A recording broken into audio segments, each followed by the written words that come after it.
Hi friends, இன்றைக்கி பாலக்கீரை பருப்பு கூட்டு தான் செய்ய போகிறோம். ஸோ அது செய்கிறதுக்கு ஸ்டவ் ஆன் பண்ணி ஒரு கடாயை வச்சுக்கோங்க. கடாயை வச்சுட்டு 2 டேபிள் ஸ்பூன் அளவுக்கு சமையல் எண்ணெய் சேர்த்துக்கோங்க. நார்மலாக நம்ம வீட்டில் யூஸ் பண்ணுற சமையல் எண்ணெய் தான் சேர்த்துருக்கேன். நீங்கள் எந்த எண்ணெய் யூஸ் பண்ணுறீங்களோ அந்த எண்ணெய் சேர்த்துக்கோங்க. சேர்த்துட்டு 1 டீஸ்பூன் அளவுக்கு கடுகு உளுத்தம் பருப்பு சேர்த்துக்கோங்க. கடுகு உளுத்தம் பருப்பு நல்லா பொரிஞ்சிடணும். கடுகு நல்லா பொரிஞ்சால் தான் அதோட கசப்பு தன்மை இருக்காது, இல்லாட்டி கடுகு வந்து கசக்கும்.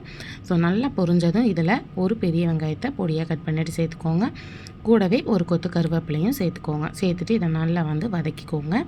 வெங்காயம் வந்து ரொம்ப வதங்கணும் அப்படிங்கிற அவசியம் இல்லை, நமக்கு வந்து கண்ணாடி பதம் வந்தாலே கரெக்டாக இருக்கும்.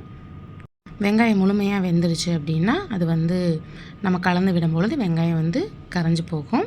ஸோ நம்ம கண்ணாடி பதம் வர வரைக்கும் வதக்கினாலே சரியாக இருக்கும். அப்போ தான் சாப்பிடும் பொழுதும் வெங்காயம் வந்து கொஞ்சம் க்ரன்ச்சியாக இருக்க மாதிரி இருக்கும், நல்லாயிருக்கும். ஸோ இந்த அளவு நல்லா வந்து வதக்கி விட்டுடுங்க. வதக்கி விட்டுட்டு இப்போ இந்த ஸ்டேஜில் ஒரு தக்காளி வந்து பொடியாக கட் பண்ணிவிட்டு சேர்த்துக்கோங்க. தக்காளி சேர்க்குறது ஆப்ஷனல் தான், உங்களுக்கு வேணும்னு நீங்கள் சேர்த்துக்கோங்க, இல்லைன்னா ஸ்கிப் பண்ணிக்கோங்க.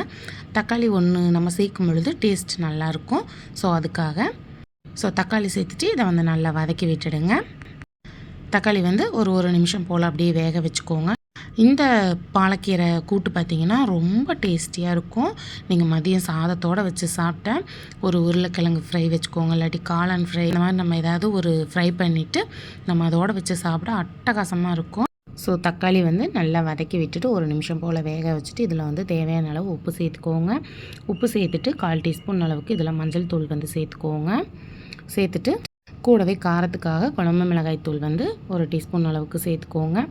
சேர்த்துட்டு இதை வந்து நல்லா மிக்ஸ் பண்ணிக்கோங்க. ஸ்டவ்வை வந்து லோ ஃப்ளேமில் வச்சுக்கோங்க. நம்ம மசாலா சேர்க்கும் பொழுது லைட்டாக அடி பிடிக்கிற மாதிரி இருக்கும். ஸோ ஸ்டவ்வை வந்து லோ ஃப்ளேமில் வச்சுட்டு நல்லா வந்து கலந்து விட்டுக்கோங்க. கலந்து விட்டுட்டு 1 நிமிஷம் அப்படியே வேக வச்சுக்கோங்க. நம்ம சேர்த்துருக்க அந்த மசாலாவோட பச்சை வாசம்லாம் போகணும். ஸோ 1 நிமிஷம் நீங்கள் வந்து ஹை ஃப்ளேமில் வச்சு குக் பண்ணிங்க அப்படின்னா அந்த மசாலாவோட பச்சை வாசம்லாம் போயிட்டு நல்ல ஒரு ஃப்ளேவர் வரும். அந்த ஸ்டேஜில் நான் ஏற்கனவே பருப்பு வந்து தனியாக வேக வச்சு எடுத்து வச்சுருக்கேன். அதில் இருக்க அந்த தண்ணி மட்டும் நம்ம 1 டம்ளர் அளவுக்கு இந்த வெங்காயம் தக்காளியோடு நம்ம சேர்த்துக்கலாம். சேர்த்து ஹை ஃப்ளேமில் வச்சு நம்ம கொதிக்க விடும் பொழுது அடி பிடிக்காது. ஸோ அதுக்காக மட்டும்தான் அந்த தண்ணி வந்து 1 டம்ளர் சேர்த்துருக்கேன். தக்காளி வந்து ஓரளவு நல்லா வெந்து வந்ததும் நம்ம வந்து வேக வச்சு வச்சுருக்க பருப்பை வந்து மசிச்சுட்டு இந்த வெங்காயம் தக்காளியோடு நம்ம சேர்த்துக்கலாம். ஸோ இப்போ வந்து 1 நிமிஷம் வந்து நல்லா குக் ஆகட்டும். ஸோ இப்போ வந்து 1 நிமிஷம் ஆகிடுச்சு. நம்ம வேக வச்சு வச்சுருக்க பருப்பை வந்து நம்ம இந்த வெங்காயம் தக்காளியோடு சேர்த்துக்கலாம். நான் வந்து 1 கப் அளவுக்கு நான் பருப்பு வந்து துவரம்பருப்பு வேக வச்சு நல்லா மசிச்சுட்டு இந்த வெங்காயம் தக்காளியோடு சேர்த்துருக்கேன். நீங்கள் சிறுபருப்பு கூட இதோட வேக வச்சு மசிச்சுட்டு சேர்த்துக்கலாம். பருப்பு சேர்த்துட்டு நல்லா வந்து கலந்து விட்டுடுங்க. கலந்து விட்டுட்டு நீங்கள் வந்து உப்பு செக் பண்ணி பார்த்துக்கோங்க. இப்போ வந்து மூடி வச்சு நம்ம ஒரு 2 to 3 நிமிஷம் நல்லா கொதிக்க வச்சுக்கலாம். இப்போ வந்து பருப்பு நல்லா வந்து கொதிக்க ஆரம்பிச்சிடுச்சு. ஸோ இப்போ கொதித்ததும் நம்ம வந்து ஒரு டைம் கலந்து விட்டுடலாம். கலந்து விட்டு இந்த ஸ்டேஜில் நான் வந்து 1 கட்டு பாலக்கீரையை நல்லா வாஷ் பண்ணிவிட்டு பொடியாக கட் பண்ணிவிட்டு வச்சுருக்கேன். அதை வந்து சேர்த்துக்கலாம். கூடவே இன்னும் கொஞ்சம் கீரை கூட நம்ம சேர்த்துக்கலாம், நம்ம விருப்பம்தான். நீங்கள் அதிகமாக பண்ணுறீங்க அப்படின்னா அளவுகளை வந்து அதிகப்படுத்திக்கோங்க. நான் 1 கட்டு கீரையை வந்து நல்லா வாஷ் பண்ணிவிட்டு அதுக்கப்புறம் சின்ன சின்னதாக நல்லா பொடியாக கட் பண்ணி இந்த பருப்பு கூட சேர்த்துருக்கேன். சேர்த்துட்டு நல்லா வந்து கலந்து விடுங்க. கீரை வந்து ரொம்ப நேரம் வேக வைக்கணும் அப்படிங்கிற அவசியம் இல்லை. அதே போல் கீரையை ரொம்ப நேரம் வேக வைக்கவும் கூடாது.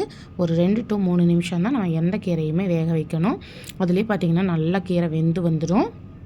ரொம்ப நேரம் வேக வைக்கிறோம் அப்படின்னாலும் கீரை வந்து கலர் மாறிடும். ஸோ ஒரு 2 to 3 நிமிஷத்துலேயே இப்போ வந்து நமக்கு பாலக்கீரை வந்து நல்லா வெந்து வந்துடும். ஹை ஃப்ளேமில் வச்சு நல்லா கொதிக்க விடுங்க. ஒரு 2 to 3 நிமிஷம் வந்து நான் எல்லாம் ஹை ஃப்ளேமில் வச்சு வேக வச்சு ஸ்டவ் ஆஃப் பண்ணிவிடுங்க. அவ்வளோதான். சூடான சாதத்தோட 1 ஸ்பூன் நெய் விட்டு நீங்கள் வந்து சாப்பிட்டு பாருங்கள். டேஸ்ட் வந்து ரொம்பவே சூப்பராக இருக்கும். நமக்கு வந்து சூப்பரான பாலக்கீரை கூட்டு வந்து ரெடி ஆயிடுச்சு. ட்ரை பண்ணி பார்த்துட்டு எப்படி வந்ததுங்கிறத மறக்காமல் கமெண்ட்டில் சொல்லுங்கள். வீடியோ பிடிச்சிருந்தா லைக் பண்ணி, ஷேர் பண்ணி, கமெண்ட் பண்ணி, மறக்காமல் நம்ம சேனலை சப்ஸ்கிரைப் பண்ணி பக்கத்தில் பெல் ஐக்கானை கிளிக் பண்ணி வச்சுக்கோங்க. அப்போ தான் நான் போடுற வீடியோ உங்களுக்கு நோட்டிஃபை ஆகும்.